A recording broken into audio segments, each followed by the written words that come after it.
Hi, me again, and I'm here with Dan Van Auken with Havasu Speed Equipment. He's here to tell you a little bit about his 32 Roadster, a really nice flathead in this puppy. This is Dan. Hi, folks. Well, it's a 32 Ford. I changed quite a few things on it when I built it. I guess starting from the top down. The roof would normally come into this area as you see here, and I ran the top down about 4 inches to the rear of where it's normally supposed to be. What this did is it just gave you a little more headroom inside. I'm kind of a big guy, so I wanted to sit back in the car with the leg room that I needed. The car's channeled over the frame a couple of inches. That cut down a little bit of room inside the car, and it also created a situation where this was down close to the tire.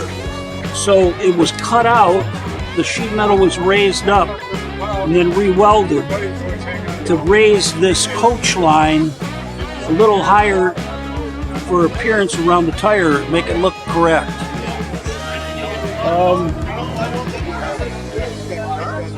The windshield is typically just a flat windshield.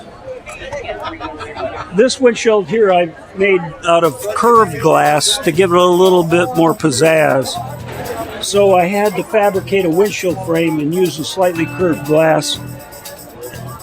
These are reproductions of the 32 windshield's base post, but the rest of it is fabricated, welded to fit what I was trying to do there.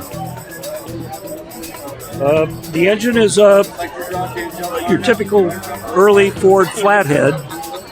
The displacement's been increased to 304 cubic inches by boring and stroking and doing all the typical things that you would do to a race car back in the 50s.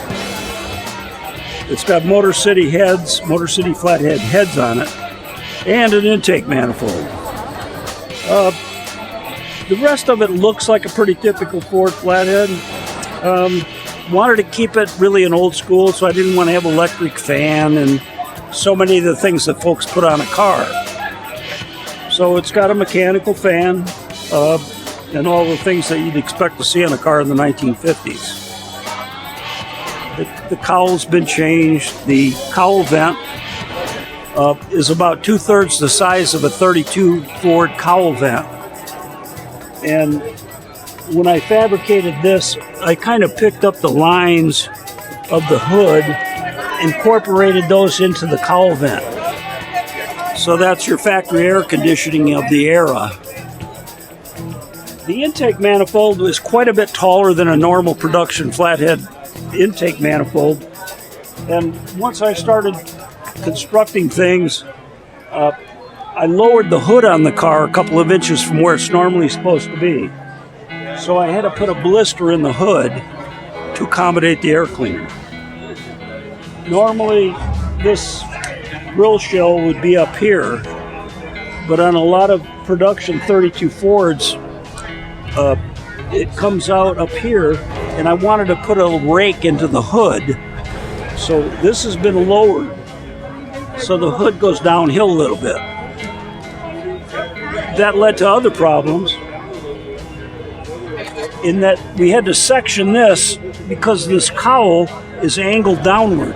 So this had to be sectioned to provide the tilt of the cowl to kind of blend into the hood line.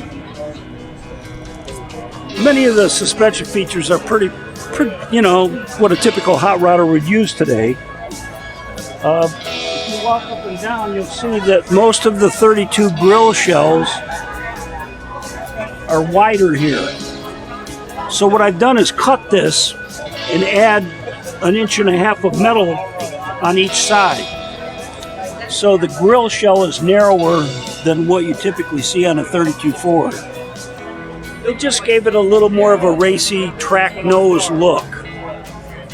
It was a lot of work, but makes it different. So it's got real drum brakes on it, not disc brakes hidden in the brake drums like a lot of folks do these days. because I really wanted the car to have nothing but 1940s, 1950s type mechanicals on it. The lights are your aftermarket headlight, typically purchased back in the day for commercial vehicles. It's called a guide light. The Guide Corporation in Ypsilanti, Michigan manufactured these as an aftermarket accessory after the war. So people, because they were a little larger, a little brighter, people were putting them on their cars, so it's become a popular add-on for the street rodder.